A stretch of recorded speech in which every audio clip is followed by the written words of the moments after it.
Good afternoon, hockey fans. Welcome back to Prize Picks on 5. I'm David Eversole. I am joined by Alex Baumgartner, our lead Panthers writer and covering the NHL for us at 5 Reasons Sports. So we wanted to bring you our picks for the Boston Florida Panthers game. Very exciting. Game 1 is about to tip off tonight. Obviously, after the Heat's big victory last night as a huge underdog versus the top seed, we're looking to repeat some of that magic with the Panthers versus the Boston Bruins, who are a real juggernaut this season. So we're excited to bring you these picks and a little bit of insight on the game. So make sure to sign up to PrizePicks if you haven't already, using promo code FIVE for a 100% deposit match up to $100. So, Alex, thanks for joining me on this great day. Finally, the rain stopped here in South Florida. So excited to see if the Panthers can steal one from Boston tonight. So give us your early thoughts on this matchup just in general. Then we'll start to look at some of the players specifically on the PrizePicks board. Yeah, so Boston just had the greatest regular season in NHL history, 135 points. I believe that was also 65 wins, which were both NHL records. The Panthers last year President's Trophy winners. This year it's Boston. So you have two former President's Trophy, or last year and this year's current President's Trophy winner facing off. Now there's a huge discrepancy between the Bruins and the Panthers. It's a 43-point gap, but the actual offensive stats are very similar when you look at it. So not looking at the goaltending, when we're looking purely at an offensive standpoint, like for PrizePicks, the offense for both teams, both were top 6 in the NHL. And it was eerily similar where the offense is coming from. For the defense specifically, the Bruins and the Panthers were separated by 1 point in points by defensemen, 205 to 204, which is 2 and 3 in the league. Panthers were second most goals by a defenseman. So these are two very offensively minded teams. The Bruins have had the way better goaltending consistently all season, which is why they're able to run away with games and run away with this season.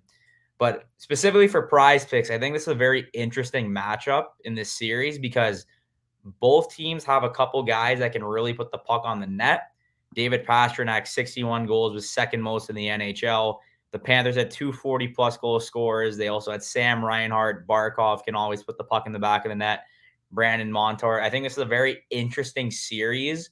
If you're trying to make some bets for PrizePicks on shots on goal, this is probably the one you want to look at just because of how high-powered both of the offenses can be when they're going. Yeah, I like that PrizePicks has added these combo plays now. You could put two guys together, sometimes from the same team, sometimes from different teams. So we're going to look at a few of these plays. I'm going to start at the top here. You just mentioned Pastrnak. So we've got him and Sam Reinhart at 7.5 shots on goal.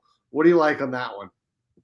I mean, anything with David Pastrnak is very similar to like the Kachucks this season, where anytime there's a line on him and it's somewhat favorable, I would take it just because of how good of a player he is. And I mean, when you score 61 goals in a season, you're bound to put up a lot of shots. PrizePicks is a great tool where you can look at that player's last 5 spread. They won't do it on the combos, but if you go to David Pastrnak, he's usually hitting about, I would say, about 4 shots to 5 shots on average, which you can see right there. And Sam Reinhart, He's the guy. Sam Reinhart, when he picks it up, is about maybe 3.5 to, I would say, about 3.5. So the odds are always kind of in your favor when you're taking those combo picks, just because they normally drop the average a little bit down. So it's not going to be 8.5, 9. It will be like a 7, 7.5. So I do like the Pastrnak one a little. If you go back up to the Kachuk one, I didn't like how high the Kachuk one was today. DeBrusk was 6.5. 6.5. So Matthew can hit the 5, but if Jake DeBrusk doesn't, if he has an off game, he might get 1 or 2. Kachuk might have 3 or 4. I didn't like that line as much as I liked the Pastrnak, just because Pastrnak and Sam Reinhart are both 30-plus goal scorers. I mean, Pastrnak 60 goals. He's the best offensive player by a mile on that Bruins team.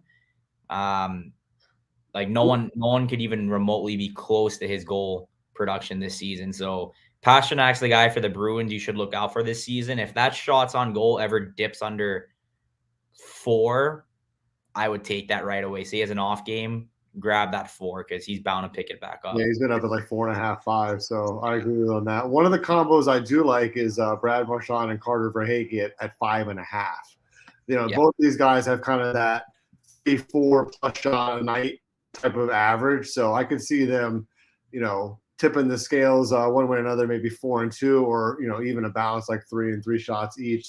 So I do like them on 5.5. So let's look at some of the individual plays as well, going down to the top guys for the Panthers. Obviously, Aaron Ekblad, but I'm going to start with the captain, Sasha Barkov. He's at 3 shots, and we talked about a little bit before we went on the air that Barkov has to be kind of the catalyst for the Panthers to have any shot to keep up with the top seed in the entire NHL and one of the best teams that we've ever seen. So what do you feel like he's going to be looking to do in terms of creating a little bit more of his own offense in this matchup?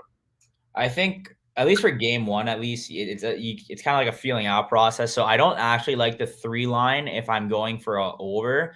I think the push is very reasonable of him hitting the 3, but the guy that I like more on the 3 is Brandon Montour, just because he is kind of always looking to get the puck towards the net on the power play. And the Panthers' power play was absolutely atrocious last season in the playoffs. They got 1 goal, I believe, in 30-something, 36 attempts, maybe. It was something around that range, and it was in Tampa on like the back end of that series. They didn't score a single playoff goal in that first round. So I expect Brandon Montour and Aaron Ekblad, whoever's there, just to try and feed the puck towards the net.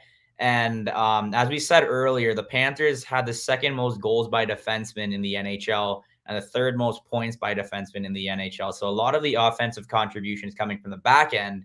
I really like Brandon Montour for, at the minimum, a push, just because of the role he plays on the power play at the top, pretty much like a quarterback, and he will try and shoot the puck as often as he can.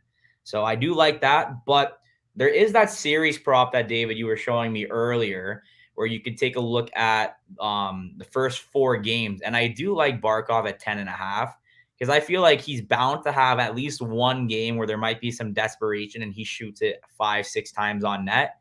And you're taking half of your cover right there in 1 game. So I do like that 10.5 line for Barkov.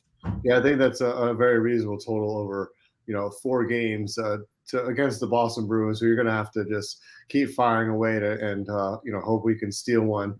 But looking at Tkachuk, his numbers have been a little bit high. But before we switch to the forwards, we were talking about the defense. I liked Forsling at 2.5. He's been a little up and down, but he seems to have picked it up over the last 5 games. You can see he's been shooting the puck pretty consistently. So his number's down at 2.5. So I'm going to take a shot at him, hitting the over. Like you said, those threes, when you have 3 shots, you really got to get to 4 to win. So 2.5, I like those totals a little bit better. But I'm with you on the series on Barkov as well as Ekblad. But what about on the Bruins side besides Pasternak? The one problem right now with the Boston Bruins is reports are there's an illness bug floating around their locker room. So we're about 2 hours, 2 and 20 minutes from puck drop, and we still don't know if Ullmark, who's probably going to win the Vezina, Patrice Bergeron, who is by far, I think, their most important player in this series after David Pasternak, his status for tonight is also up in the air. The Bruins, I would say look at Bergeron because he had 27 goals this year, and he's kind of that player, kind of like Barkov is like the next Bergeron. That's kind of what the play type you'd expect. But if Bergeron's in, I would look at Bergeron as a player to look at in the series. But it's going to be David Pasternak for me. It just has to be 61 goals, 3rd most points in the NHL this season. He's by far the best player on the Bruins. Yeah, my son just breached the perimeter here. But looking at the NHL overall, obviously outside of this matchup, is there anybody else that kind of stood out to you before we wrap it up for the games tonight? I mean, you always have to look at Connor McDavid. His shots were pretty high today. I did like Bo Horvat for the Islanders at 2 shots on goal. He's been hitting that over, or at least hitting around that pretty consistently. So I think he probably at least gets the push. But, Bo Horvat, since joining the Islanders, has kind of fit in pretty well with that team. So in his first playoff series with the Islanders, I would think he would get 2 to 3 at least in game 1. And his prop with Aho is pretty low too. Yeah, he's been a consistent addition for them. It's not exactly a high-powered team in there in Long Island, but I was looking at Burns. He's been really, really good over the course of the season. Carolina defenseman. He's had 3 shots. I mean, and he's got the look. He's And still. the playoff beard and everything. And like you Yeah, said, he's been listen, doing. I feel like this guy is just gonna give me what you're looking for in terms of a playoff performance. But just outside of the silliness, just he puts a lot of shots on that, kind of similar to the Panthers. Yeah, so Carolina was the team, I believe, that had the number 1 goal contributions by defensemen at least a week before the season was over. I don't think they got jumped. So they're another team that relies heavily on their defensemen for offensive contribution. Yeah, I really like this play over 3 shots on goal, but it's going to be hopefully an entertaining series if the Panthers can steal one of these first 2 games on the road. So stay tuned. The game starts at 7:30 tonight, and we'll be back tomorrow with game 2 of the Heat. Obviously, with the injury situations on both teams, some of those player projections are going to be interesting to see when those numbers come out tomorrow. So I want to thank Alex for joining me, and make sure to sign up with promo code FIVE, and want to thank everybody for watching.